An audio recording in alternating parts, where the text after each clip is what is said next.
In the vast expanse of space, there needs to be life somewhere, right? It would be just weird if only one planet in it decided to say, fuck it, I'm gonna synthesize organic compounds to create life. So why haven't we discovered it yet? There are a few options. First one, alien species are hiding from each other. But why? Well, maybe some big intergalactic war happened a few thousand years ago, and everybody in space was so traumatized by that everyone decided that hiding from each other is the best option to avoid any conflict. But we would be able to see any remainings of a war at that massive scale, right? Yes, and we even observed something that looks like it. This is the Bootes Void, a part of space that has only 60 galaxies instead of 2,000 that should be expected in this area, and we don't really know why. Well, maybe this ancient war just wiped out a few thousand galaxies. Of course, I'm not saying that's for sure, but it would explain a lot, huh? Second one, alien species are too advanced for us. They either communicate with technology that is beyond our comprehension yet, or they formed a pact to just not bother civilizations that haven't even escaped their own solar system. When you spot a worm on the ground, do you pick it up and try to talk with it? I hope not, because it would be really weird, but you get the point, right? Third one, we are the most advanced species out there. You've probably heard of a few exoplanets found by James Webb Telescope that had biosignatures. That means that our telescope detected molecules that are mainly created by animals here on Earth, with the main one being dimethyl sulfate that is released when organisms decay. If that's the case, there might be something out there, but it's still too primitive to communicate with us. It could be wild animals or aliens in their medieval era. Both of them can't communicate with us, and we can't with them either. Option number 4, we are alone.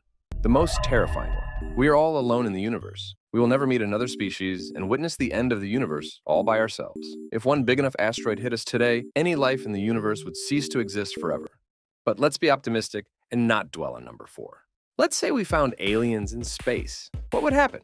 Would governments hide the truth from us? Or will we form an alliance with them? And you could smoke some Zaza with aliens. Before we think about that, we need to make some assumptions about our newly discovered civilization first. It is friendly to our species. But what if it isn't, you ask? Well, they will either destroy our planet or enslave us for eternity. Fuck! What the fuck is this?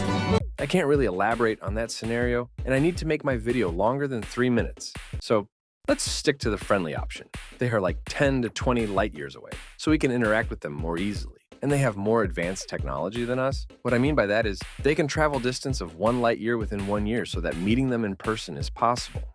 With that being said, let's jump to this scenario. Chapter 1, Radio Signals. One day, bored scientists managing radio telescopes in the middle of some big desert receive a series of weird radio signals, something like the WOW signal back in 1977. Some of them say that it could be from another civilization, while others say that maybe it's just a byproduct of a magnetar or another bizarre space entity messing with us. But those weird signals keep coming up for a week or a month, making scientists way more interested in the origin of these strange messages. After some decoding, they find out that these signals are written in our language, making scientists 100% sure that we're dealing with another civilization. But how did the aliens know about our language and how to use it? You see, we have been sending radio signals for 100 years, creating a bubble around our planet with a diameter of 100 light years, within which everybody can listen to what is happening in our world or what has happened. Let's say our aliens are placed 15 light years away from us. They would have 85 years of data about our civilization. They would know about every historical event in that period, such as the World Trade Center or World War II. That would also give them a lot of time to decipher and grasp our languages, cultures, etc. Back to the question. Now, we're 100% sure that we are dealing with another civilization, and this information is highly classified and still unknown to the public to avoid any chaos. Heads of governments discuss what we should do with this discovery, while scientists point the James Webb Telescope to the source of the radio signals, finding the planet of our alien friends. It is 15 light years away from us, and we detect bio and techno signatures on its surface. These aliens send us data about their civilization, something like what we did with Voyager, how they look, what their current technology is, and most importantly, whether we are interested in meeting them. Back in the government office, everyone agrees that meeting them can greatly benefit us, and they probably won't attack us because they could have done that right away without sending any messages to us. Now we send our message accepting the offer of a visit, and we start waiting 15 years for the message to reach them and another 15 years for their arrival. Chapter 2, Preparation for Alien Visit. First, we'll need to greet our alien guests on a remote island with no human population. There are two reasons for this. Firstly, aliens could transmit a virus from their world to us, posing a risk of a global pandemic and even the death of mankind. Our second reason is that if something went wrong during the meeting, we could just nuke the whole place. We've covered the meeting, but what about public opinion? Governments will probably inform everybody about this event about 6 months from the time of discovery. It will give them time to form any procedures and enough time for the population to hype about the event and then chill, because there are still 30 years until the arrival.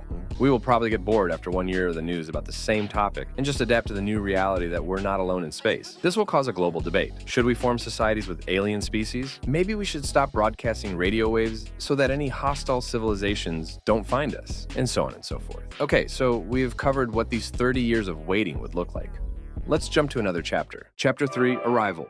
It's the year 2054. We probably still don't have flying cars, but our AI is conscious, and we started to colonize Mars a few years ago. On the day the aliens arrive, all the most important people on Earth will come to visit them. The aliens will share their technologies with us, propelling our civilization straight to the year 2500 and enabling us to become an interstellar civilization. They will probably stay with us for a longer period, giving us time to prevent any disease transmission that I mentioned earlier. Considering that a crew of 100 aliens came to visit, some of them will probably stay on our planet as ambassadors. They will be able to take some humans back for the same role, as a sign of alliance between our species. In a few years from this event, Earth will support a small population of aliens living in our societies. We will also colonize other planets with each other's help, discover other civilizations, and assist each other in case of wars and cataclysms, like a black hole passing through their or our solar system. In conclusion, it will be the most important event in the history of mankind, enabling us to exponentially advance as a civilization. That's everything about this topic. Who knows, maybe this scenario will happen in our lifetime. If you enjoyed the video, please like and subscribe. I hope to see you in the next one. Take care.